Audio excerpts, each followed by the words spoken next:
He was a loyal friend, a romantic boyfriend, and more than that, a loving father. I want a TV in my room, and in the Whoa! Hey, Jesus!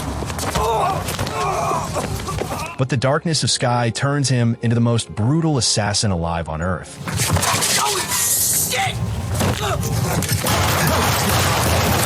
But it wasn't long enough when thugs attack him, making him drop all the charade, becoming the devil he was supposed to be on that particular day. Fuck are you talking? Safe! Safe! Welcome back to Warner Series.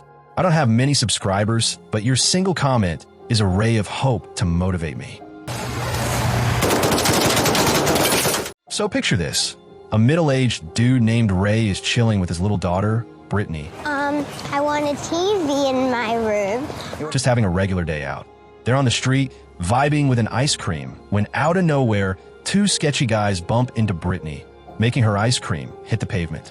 And in the Whoa! Hey, Jesus! Instead of saying sorry like decent people, these two clowns mouth off at Ray, throwing in some rude attitude for free. You want to start some shit? Ray, trying not to cause a scene in front of his kid, just scoops up Brittany and walks off. But that moment sticks. Later, when he's dropping Brittany at the car, guess who he spots again? Yep, those same wannabe tough guys just loitering nearby. I'm just gonna go in the newsagent around the corner. Ray tells Brittany he's heading to the corner store to grab newspaper. But nah, he beelines straight for them instead. One look, no chit-chat. He straight up launches into a beatdown, decking one dude so bad the other bolts like a rabbit. Some woman on the street catches the whole showdown. Cut to later that night. Ray's posted up in a swanky nightclub, having a chat with his boss, Freddie. Oh, some bad news. Yeah? Now here's the twist. Ray ain't just a regular dad. He's a hitman for hire, a dude who gets dirty work done for Freddie. Stuff like roughing people up or straight up taking them out. G on top. On one of those nights, while he's working security at Freddie's club with his partner Nikki, an old pal named Gary shows up looking like he's carrying a guilty conscience. Right. Gaz, Nick. He pulls Ray aside and drops a weird problem. Apparently, he got caught with an adult video DVD at home. His wife, Tatiana, flipped when she found it. I'm in the fucking shit. So instead of owning up, Gary threw Ray under the bus and told her it was Ray's disc. Now Gary's begging Ray to back up the lie and save his marriage. Ray doesn't want to get involved in this weird mess. Why the fuck would I leave a porno in your house? I don't know. You just did. But because Gary's a longtime friend, he agrees and rolls over to their place. Tatiana's not amused, but Ray plays along and takes the blame. So Gaz said you found one of me DVDs. This is disgusting, Ray. Just when he's trying to ease the tension, Gary's brother-in-law, Villy, starts mocking Ray for his supposed taste in films. The pee-pee guy? Yeah. Ray's got no time for this drama and tosses the DVD in a trash can. Gary, being Gary, digs it right back out. Later, Ray confronts another one of Freddie's guys, Maddie, about not betting on Freddie's game. Maddie denies it until Ray puts Freddie on the line. And he said you didn't put the fucking bet on. No, he's a fucking liar. Caught in the lie, Maddie tries to bluff again, but Ray ain't buying it. He gives Maddie a quick lesson in respect by tossing him down a flight of stairs. Time rolls on, and Ray's due his paycheck from Freddie.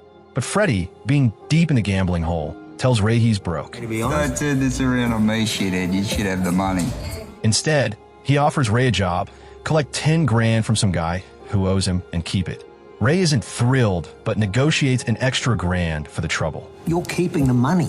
I know, but I shouldn't have to go and get the money from... Freddie agrees and sends Nikki to tag along. They find the debtor, Terry, over in Ashfield. Nikki goes full beast mode on the guy, but Terry swears he doesn't have the cash. The fucking money! Where is... Ray flips through his wallet and spots a family photo. That give him an idea. He threatens to go after Terry's folks in Kibble, which finally gets Terry moving. I swear. 2. He promises to pay up quick. One morning, Ray's out walking his dog, Buff, and bumps into a woman named Ally. No, you're right. Your dog's not going to eat my dog, is he? Nah, just fed. She's at a pup too, and after a bit of small talk, sparks fly. They both seem into each other, but Ray forgets to ask for her number and instantly regrets it. Later, Ray visits his daughter Brittany at his ex's place and then heads to his brother Bruce's. All right. Have a good time. Bye. Bruce is battling some rough motor neuron disease, so he's mostly homebound. They share a quiet, thoughtful moment. How the boys soon? On a random day, While Ray's tailing someone, he crosses paths with Ally again, this time at the supermarket. I'll give you my number. Sweet. Turns out, she's a paramedic. Ray's not missing his shot this time. He gets her number. Meanwhile, a guy named Luke Henson finishes his jog and heads back to his ride. Get in. Ray ambushes him, forces him into the trunk at gunpoint, and drives him into the woods. Luke, shaking like a leaf, realizes he's digging his own grave. Who's paying you? He begs Ray to tell his wife if he doesn't make it out, but Ray isn't moved. He kills Luke, buries him, and ghosts. Later, Ray's relaxing at home when the cops knock. They're calling him to court over that earlier street fight with the ice cream jerks. Ray chats with Bruce about it, kind of unloading the weight of it all. Back at the club, Freddie drops a bomb. Turns out Luke wasn't even the right guy. 50 grand, so we thought it was him? Wrong target. Now Ray's wrecked with guilt. He eventually shows up at Luke's house and confesses to the widow what happened. That's his way of owning the mistake. Luke said to give this to you if anything ever happened to him. What? Not long after, Ray and Ally are out on a proper date, sipping wine and chatting about Brittany. One thing leads to another, and now they're officially a couple. Love's in the air for this hitman. So what's the story? Next, Ray heads over to the hospital. Gary's there, lying in a coma after a brutal attack. Tatiana's torn up about it. Ray wants answers, so he presses Villy for details. I don't know. They had mask on. I can't see face. Villy claims it was a gun deal gone sideways, and they were ambushed. But something's fishy. Ray notices the story has gaps. So what's the name of the guy you're doing the deal with? Why you want to know this? Like, how did Villy come out of it untouched? Later that night, Ray shows up at Villy's house to dig out the truth. Literally, he beats the truth out of him, and Villy cracks. Come on, that's it. He and a guy named Hassam set Gary up so they could rob him. Ray gets Villy to lure Hassam over. Once he shows, Ray disarms him, questions him about the attack, Start talking. and forces him to name everyone involved. Armed with info, Ray hunts down and kills the guys responsible for putting Gary in the hospital. Then he visits Gary, now awake, and lets him know revenge has been served cold. Back at the bar, Freddie informs Ray that the guys Ray beat up were tied to Davos, Freddie's brother-in-law. Now Davos wants Ray dead. Freddie says he convinced him not to act on it. They belong to a crew run by a guy called Davros. But Davos still wants a face-to-face. Ray meets with Davos, who throws down a threat. Stay away from his people or else. Ray, not one to be pushed around, fires back. Tell your boys to leave my friends alone, and I'll leave yours breathing. Meanwhile, Gary's back home, settling in with his favorite pastime. Watching X-rated DVDs. Just when he's getting comfy, Villy shows up out of nowhere with a gun. Fuck are you talking? Safe! Safe, man! Dude wants to rob him again. Gary plays it cool and leads him to the basement, texting Ray for help on the sly. Though the message comes out all jumbled, he buys time by pretending he forgot the safe code. Eventually, he opens it, loads the cash into a bag, and hands it over. As Villy heads upstairs with the money, BM, Ray clocks him out of nowhere. Ray and Gary drag the body to the garage, planning to dump it somewhere. But just as they're about to dip, Tatiana walks in. Panic mode. To avoid her seeing the body, they decide to chop it up. Gary distracts Tatiana, and Ray's stuck playing butcher. But as he swings the blade, Villy suddenly wakes up, screaming in agony. Turns out the bullet just grazed his skull. Now Tatiana hears the commotion and rushes down, only to find her brother crawling upstairs with a half-sliced arm, bleeding and yelling about what happened. Gary snaps and tells her Villy tried to rob him again. Villy runs out the door. Tatiana chases after him. Back in the house, Ray's totally calm, telling Gary how lucky Villy was. Oh, thanks, Captain Obvious. That bullet could have ended him, but fate gave him a pass. A few days pass by, and Gary decides to surprise Ray. He takes him for a ride, steering the car deep into the countryside, Pretty much one. far from any nosy neighbors or city noise. Out of nowhere, Gary lugs 2 fat watermelons out of the trunk and sets them up on some old logs like makeshift targets. Then, surprise, he reaches into the back seat and pulls out a shiny submachine gun. Ray's eyes light up like it's Christmas morning. Gary tells him it's his to keep. No strings attached. Just a little gift between pals who've been through a lot. Ray, hyped with his new toy, immediately starts unloading bullets at those poor watermelons. Gonna make some fruit salad. Let's just say they didn't survive. Later that night, Ray spots something shady near his house. A suspicious van parked not too far off, and the folks inside don't exactly scream friendly neighbors. Instead of confronting them at his doorstep, Ray jumps into his car, wearing a bulletproof vest, by the way, because he ain't stupid, and leads the mystery van on a little field trip. He speeds off to a remote spot in the woods and brakes hard. When the van finally pulls up, Ray steps out, submachine gun in hand, and rains fire. He wipes out everyone inside.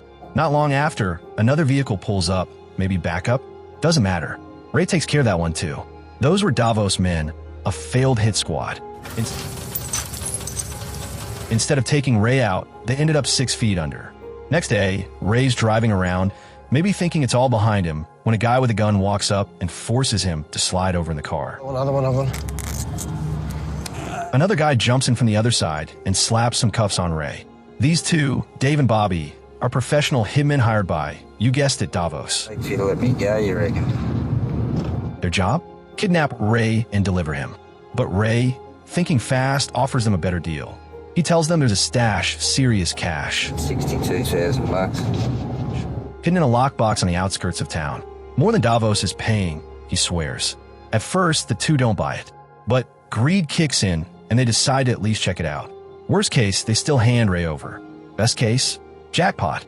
So they all roll out to the place Ray mentioned. Sneaky fuck. They find the box all right, but there's a problem. It's locked, and Ray can't remember the code. His solution? Just grab an oxy cutter from the local hardware store and slice it open. Dave heads inside the store, and Bobby leaves for a smoke break. Mate, where are your steel rulers? Ray's alone in the car trunk. But before you think Ray makes a slick escape, nope. Two random crooks roll up, spot the car unattended, and decide to steal it. They drive off, completely unaware Ray's in the trunk like a forgotten suitcase. When Dave and Bobby come back, their ride's gone. Furious, they hotwire another car using a metal ruler and hit the road, convinced Ray broke free and took their car. Meanwhile, the two small-time thieves, still unaware they've got a man in the trunk, The back of a truck? What do you reckon? head to a mechanic to offload the vehicle. But as they're enjoying a meal later at a nearby diner, the mechanic who took the car in hears odd noises from the trunk. He pops it open and nearly jumps out his skin when he sees Ray inside. Not wanting any part of this mess, he slams it shut, drives to some remote area, and ditches the car. Ray eventually gets free, figures out where he is, and makes his way back into town in the abandoned car. Hungry and beat, he stops by a bakery. Coincidentally, the two robbers are there too, struggling to open the money box they swiped from the trunk. Ray's strongbox.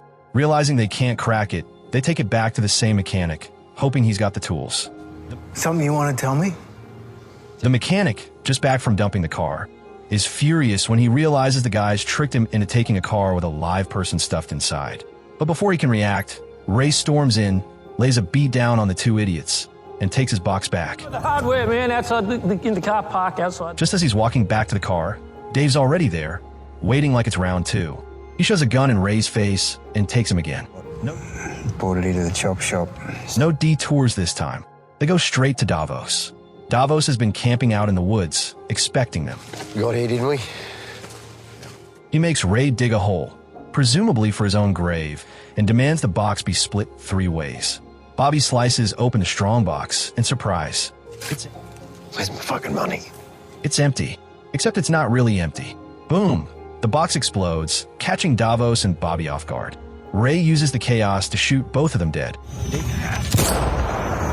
Dave spared, out of respect, and maybe because Dave mentioned he's about to be a dad and has a sick wife.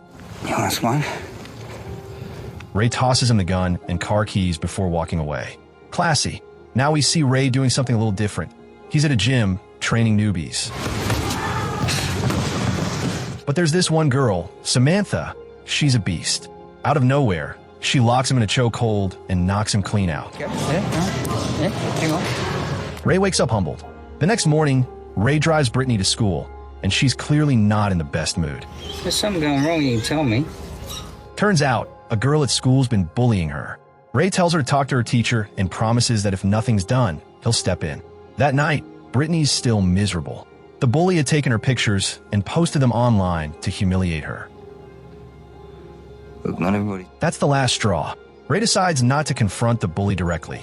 Instead, he finds Samantha at the gym and asks for a favor. Yeah. And, Samantha agrees. She shows up at the school the next day, tracks down the bully, and warns her in no uncertain terms to knock it off. Brittany's her friend now, and if anyone messes with her again, well, it won't be pretty. Yeah? I've heard that you've been bullying my... Brittany comes home, smiling. Mission accomplished. Freddie then throws another job Ray's way. Apparently, Freddie had hired 2 junkies to kill a guy, and they did it. Hand passing, man. It's like a game of hot potato. Problem is, now Freddie wants him gone too. Plus, the body needs disposing. Ray's getting paid to clean house. how old is she? He drives out with the body and the 2 druggies in his car. One of the guys lights up a cigarette mid-ride. Ray tells him to quit it. Instead of listening, the guy pulls a gun on him. You ought to hear me, brother, son. Ray, fed up, slams the car into a tree. Everyone's messed up. The fuel's leaking. Ray backs away and sets the whole car on fire, with all 3 inside. Done. Later, Ray's contacted by Alex, the vice president of a biker gang. Alex wants the gang president, Vinny, taken out. Ray hesitates. Vinny's an old buddy, but the money's too good, and Ray needs Gary's help this time. Going up there this weekend, so I'm going to try to get him there, so... They stake out Vinny's place. Ray hides in the trees with his sniper rifle, wearing a ghillie suit. He's got Vinny in his sights, but misses. Vinny was with his family, and Ray hesitated. Later, when Vinny takes his dog out, Ray tries again, but motion detectors go off. Vinny knows something's wrong. Ray books it, but Vinny's dog chases him. Gary swoops in, saves Ray, and they switch vehicles to lose any tails. Sometime after, Vinny walks out of a hardware store. He spots Ray nearby and walks up to greet him. Old friend vibes. But Ray isn't here to chat. He grabs Vinny and shoves him into a van. Gary drives. Inside the van, Vinny asks straight up, "You getting paid to kidnap me?" Ray shrugs, yeah. Vinny wants to know who set this up. Ray tells him it's Alex. So who's paying you? His own VP is tired of his rule. Ray had no plans of showing mercy this time. He took Vinny out to a deserted, rundown spot, somewhere nobody ever goes. No witnesses, no interruptions. Just said, fuck, mate. Without much of a word, he pulled the trigger and ended it. A single shot to Vinny's head. It was cold, calculated, and personal. A few days later, we catch up with Ray again. He's in the woods, trying to clear his head, doing some target practice.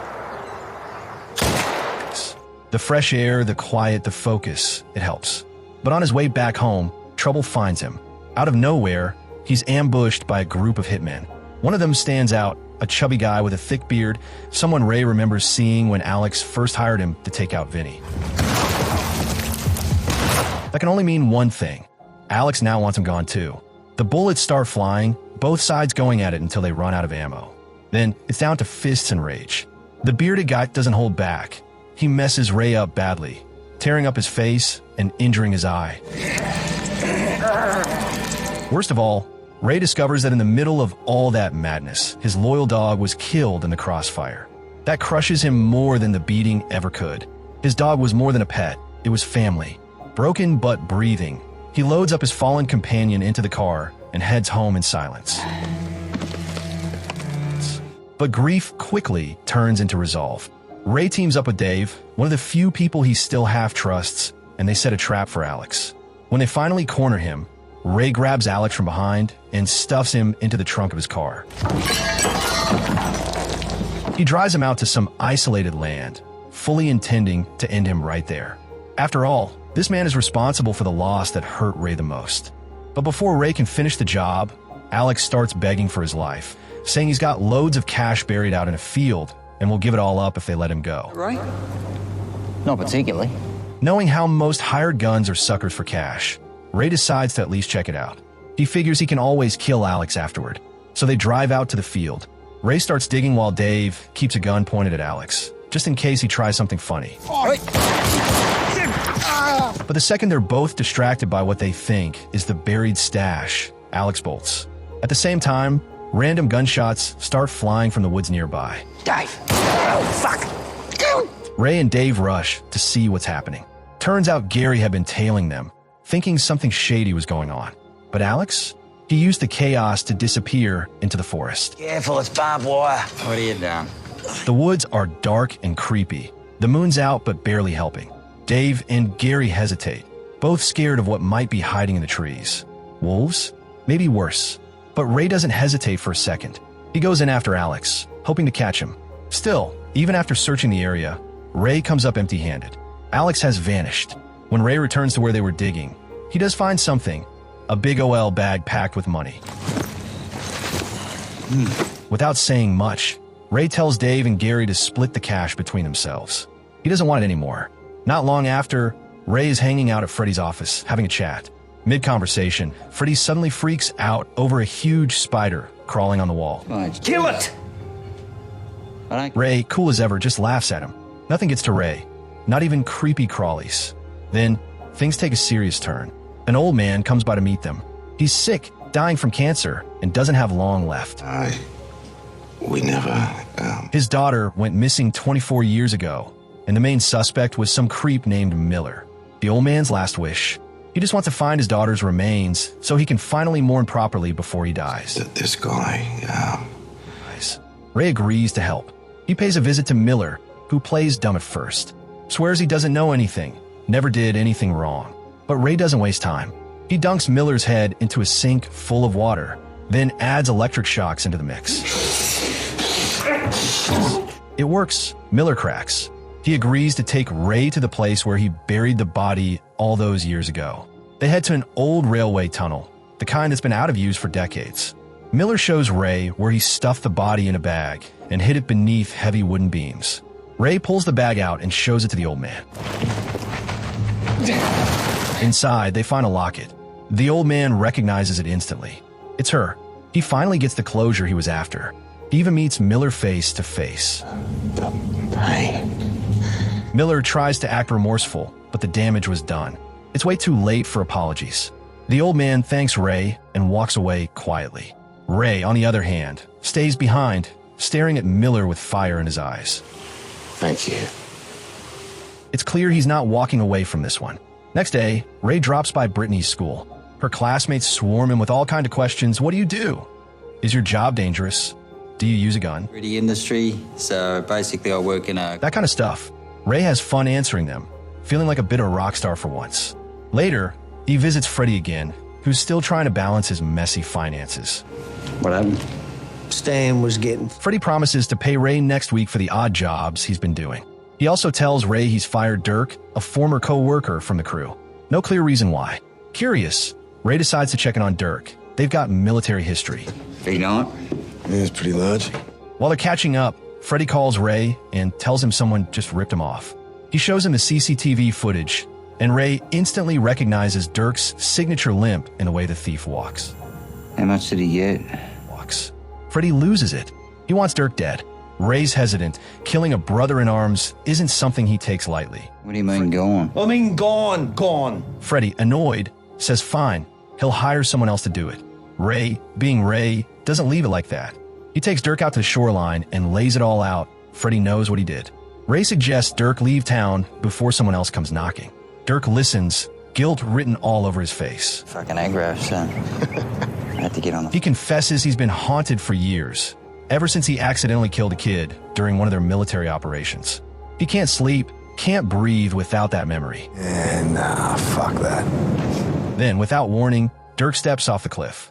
Ray runs, shouting, but it's too late. Sometime later, Ray is at a shopping center with Brittany and Maddie, Dirk's daughter. Maddie's just 7, full of energy. Boring. Socks are important. Ray tells her to grab whatever she wants. He's trying to make her happy, maybe to make up for her dad's absence. Ray gets distracted shopping, and the next thing he knows, Maddie's missing. Brittany has no clue where she went either. They search the whole mall, nothing. Even the loudspeaker announcements bring no results. Maddie, can you please come to the front counter? Panic sets in. Ray checks the mall's security footage. What he sees freezes him, a man walking off with Maddie. Ray takes a screenshot and blasts it out. He gets Freddie and Gary involved in the hunt. Listen, mate, all right? Dirk's kid's been grabbed. First, he confronts an old enemy, thinking he might be behind it. Nope, wrong guy. Then he and Freddie visit Freddie's in-laws, considering the family might be holding a grudge since Ray killed Freddie's brother-in-law. Again, wrong lead. Ray's reaching his breaking point, but then Gary gets a lead. Someone had seen the man from the CCTV buying wheat recently. Gary traces the sale to a guy named Peggy, a shady character into all sorts of illegal stuff. Drugs, weapons, you name it. Gary goes to Peggy's place. There's a big door Peggy doesn't want opened. Gary pulls his gun, makes him open it. Down in the basement, Gary finds Maddie, scared but alive. Your Uncle Ray sent me. He has... Peggy's running a child trafficking ring, and Maddie was next on the list. Gary ties up Peggy and his goons, then calls Ray. Ray shows up, and without a word, finishes all of them off with a shovel. Later that evening, Ray walks into his house. Brittany's sitting there, chatting with a boy. Hey. Hey. She's older now, glued to her phone all the time, barely paying attention. The boy, rude as hell, has his shoes up on Ray's coffee table, acting like he owns the place. The table, please, mate. What? Ray tells him off. Get your feet off my damn table, he growls. Brittany's still scrolling, barely acknowledging the scene. Ray just sighs. The world's changing. His daughter's growing up fast, and there are battles ahead he can't win with fists or bullets. One quiet afternoon, Brittany was aimlessly wandering around her dad Ray's bedroom when something caught her eye. She crouched down near the bed and discovered a drawer underneath. Her curiosity got the best of her, and when she pulled it open, there was a real handgun. Instead of being scared like most kids might be, Brittany got excited. She tossed on Ray's big leather jacket and began pretending she was a crime-fighting detective. Time to die. She crept around the house like she was on a mission to bust imaginary bad guys hiding in corners and behind furniture. Wrapped up in her little fantasy, Brittany decided to take it to the next level. She fiddled with the gun and somehow managed to load it. Then, caught up in the moment, she pointed it at a wall and pulled the trigger. The bang was deafening, and a clean hole appeared in the wall. Her heart dropped. She knew Ray was going to lose it if he saw that. Thinking fast, Brittany grabbed her shoelaces, tied them into loops, and used them to hang a framed photo on the wall, carefully aligning it to cover the damage. Satisfied that it looked normal, she snuck the gun back into its hiding place like nothing had happened and tried to act like everything was fine. Later that evening, Ray walked into the house and immediately noticed something wasn't right. Nothing? Couldn't get the The smell of gunpowder still hung in the air. Brittany stood nearby, acting completely innocent. But Ray wasn't fooled. He marched straight to the drawer, checked the gun, and saw a bullet was missing. He turned to Brittany and asked her what she did. Cornered, Brittany pointed at the wall. Ray walked over, moved the picture frame, and saw the hole. How do you know I fired? He locked the gun in a secure case and sat Brittany down. He told her never to touch his gun again. But instead of apologizing, Brittany shrugged and said maybe he shouldn't be keeping guns in the house in the first place. You know what burglars are, don't you? Can we go shooting? A few days later, something else fell off. Brittany came home acting strange. Her tone was different, and her energy was jittery. Ray noticed it right away. After a little pushing, Brittany admitted she had smoked a little weed. What you doing? One of her male friends had offered it to her, and she decided to try it just once. Ray saw red. He jumped in his car, drove straight to where the boy lived, and confronted him. Ray grabbed the boy by his shirt and warned him that if he ever came near Brittany again, he wouldn't live to regret it. Huh? Cappy gave my daughter. Where'd you The threat worked. He also demanded to know who was supplying the drugs to kids at school. The boy spilled the name, and Ray paid that dealer a visit. The guy ended up on the floor, bruised and broken. Another day, Ray was driving when two guys started crossing the street slowly, intentionally holding up traffic. One of them even slapped the side mirror of his car. You're slapping the mirror. What's your problem? Ray pulled over, got out, and tried to have a calm word. But the guy was cocky, rude, and dismissive. So Ray did what Ray does best. He punched the man square in the face, dropping him instantly. Unfortunately for Ray, a police cruiser saw everything. Ray was arrested on the spot and taken to jail.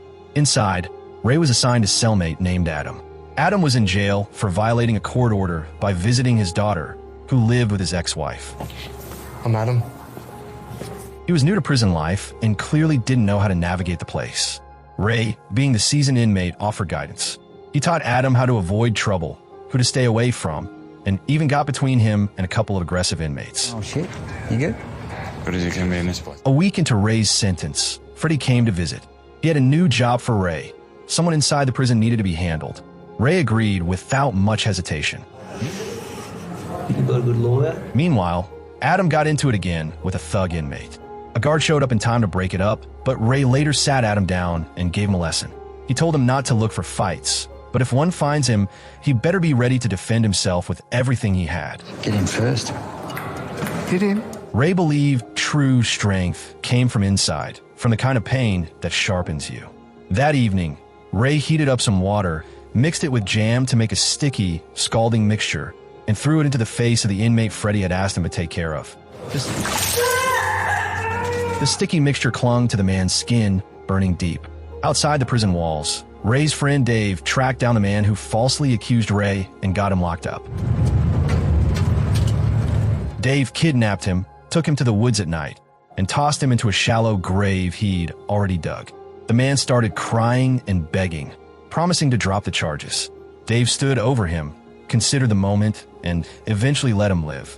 But not without a warning: stay out of Ray's life. The very next day, Ray was released. He grabbed his things from the prison officer, walked out of the gates like a free man, and didn't look back. Unfortunately, Adam wasn't so lucky. Without Ray around, he got jumped by the same thug inmate. Some time passed, and a new problem surfaced. A group of Ray's enemies plotted to rob Ray and Gary. Their plan was simple. One guy would pose as a buyer in a weapons deal, while the others would ambush them. The fake buyer acted like he was on their side, even helped drag them to their car after they got beaten. But Ray was too sharp to fall for it. He realized only one person knew the meeting spot, the same guy now acting like a hero. So, Ray floored the gas and ran the guy over. Then he tied him up and dragged him to a quiet place, where he threatened him with an electric saw until he confessed everything. Ray made him call his crew, ordering them to show up with both the weapons and the money. Eventually, the rest of the gang showed up. They handed over the weapons and asked Ray to release their man. Ray let him go, but as expected, the crew tried to run without paying. Ray had anticipated that. He grabbed his submachine gun, hidden behind some cement blocks, and mowed them all down. He grabbed the money and handed it to Gary and Dave, telling them to split it. Ray didn't want a dime. Not long after, Ray visited the gym he used to go to. Something fell off. The place was nearly empty. He found out that the owner, a close friend of his, had passed away. The gym was going to be shut down.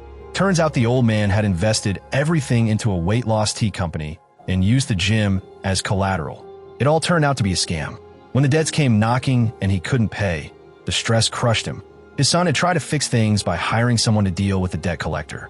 But when Ray found that guy, he discovered he was actually working with the scammers and had pocketed the money. Ray lost it. He beat the man senseless and raided his house, taking whatever money he found. Then he returned it to the gym, hoping it might help keep the place open a little longer. Ray had done some digging and found out everything he needed to know about the debt collector. This wasn't just some regular thug collecting cash. The guy lived large. Big house, flashy lights, fancy furniture, and a shiny sport car parked outside like he was some kind of movie star. Ray didn't waste time. He barged into the guy's place and didn't even wait for an introduction. He beat him down, not just for scamming his old friend out of his business, but for pushing the man so far that he ended his own life. When the beating was done, Ray wasn't finished. He demanded all of the guy's money. The scammer, terrified and bloodied, handed over everything. But that still wasn't enough for Ray. He dragged the man up to his rooftop and hung him there like a warning sign for anyone else thinking about scamming innocent people. The next day, Ray was at home trying to relax when Freddie's girlfriend showed up. She looked upset and jumped straight into explaining. Freddie had cleaned up his act a little and stopped gambling, but the debt remained. Some pretty serious folks wanted their money, and they weren't asking nicely. Every day, Freddie came home with new bruises, and it was only getting worse. Even though Ray and Freddie hadn't been on the best terms, especially after Ray had to get rough with Freddie's family while trying to find Maddie, she begged Ray to help him one last time. Ray agreed. He tracked down the guy Freddie owed and had a conversation. The man recognized Ray immediately. Word about Ray traveled fast, and his reputation spoke louder than any threat. The collector agreed to give Freddie some breathing room. A few days later, Ray got offered a new job, an under-the-table deal from a client named Raphael. The gig? Smuggling drugs from one city to another. Problem was the distance was massive, and it was too much to do solo. His travel partner was Zoe, a college student doing shady work to earn some quick cash. They hit the road together, taking stops at cheap motels along the way. As they traveled, the days turned into long conversations, shared laughs, and quiet moments under motel lights. A bond started forming between them. Zoe was young, sharp, and had dreams, even if life had cornered her into shady business. Ray respected that. Then one day, everything fell apart. Zoe was driving when, out of nowhere, a kangaroo dashed into the road. Their car slammed into it, flipping onto its side. Zoe got the worst of it, bruised, bleeding, and barely conscious. Ray came out of it with a few cuts, but was okay. He quickly called Raphael, who was only a few kilometers ahead. Soon, a van pulled up. An elderly couple inside saw the wreck and rushed out to help. They offered to give Zoe first aid. But before they could even get a bandage out, Raphael arrived and shot them both without hesitation. Ray froze in shock. Raphael didn't care about anything but those bags of drugs. He stuffed the bags into his own car, dragged Zoe inside with the intent of dropping her off at a hospital, and sped off. Ray, still shaken, was left behind with 2 dead bodies and a smashed-up car. He knew what he had to do. He drove the old couple's van deep into the wilderness. He buried the bodies in a quiet spot under some trees, wiped down every surface to get rid of fingerprints, and abandoned the van in the middle of nowhere. Then he walked for hours until he reached the city. Exhausted and dusty, he stopped by a hardware shop, bought a metal ruler, and broke into a random car parked outside. He hotwired it and drove to Raphael's warehouse. Raphael was already there, calm and collected like nothing had happened. He told Ray that Zoe didn't survive, said she died before he could make it to the hospital, but it was obvious that he never even tried. She probably bled out in his back seat while he counted drug bags. Ray didn't say anything. No point. The job had to be finished. Raphael gave him a new ride and the bags of drugs. Ray delivered them without a hitch. On his way back, he passed by the same road where the accident happened. The broken car was still there. Seeing it brought back a tight knot in his chest. He didn't let it show, but something inside cracked a little. Back in the city, Ray started building a convertible van for himself. It looked like he was preparing to vanish for a while. Maybe go off-grid. Maybe find peace. But peace wasn't coming anytime soon. One afternoon, Freddie visited him with news. Alex was back, and he wasn't hiding. Worse, Alex wanted Ray dead. Freddie claimed to have gotten a tip on Alex's location and handed it to Ray. So it would be best to hit first. Ray agreed and took Dave with him. They drove to the spot Freddie gave them. The place looked quiet, but the second they stepped in, they realized it was a trap. Raphael and his crew were waiting, guns drawn, and a drone buzzing overhead watching their every move. In the chaos that followed, Dave took a bullet straight to the shoulder. Bleeding bad, they rushed to the car and tore down the road with killers on their tail. But the escape didn't last. Their car crashed after a sharp turn. Dave was barely holding on. He looked at Ray and told him to take care of his son. Then he died, right there beside him. Something broke in Ray at that moment. He got up, full of fury, and stormed back toward the ambush. One by one, he took Raphael's men down. No mercy, no hesitation, just brutal justice. Raphael tried to run. Ray chased him down through trees and brush. In the end, Raphael begged. Ray didn't flinch. He shot him dead. Later, Ray went to Freddie's house, knowing full well the setup wasn't just Raphael's doing. Freddie confessed, said he gave up Ray to save his own skin, said Raphael would have killed him otherwise. Ray stood there in silence, then turned and walked away, leaving Freddie stunned that he was still breathing. Months passed. Ray looked different now. He let himself go. Heavier, longer hair, a beard. He drove a taxi for work. A photo of Zoe, the girl who never made it, was tucked into his sun visor. He kept her close that way. One night, 2 young guys jumped into his cab.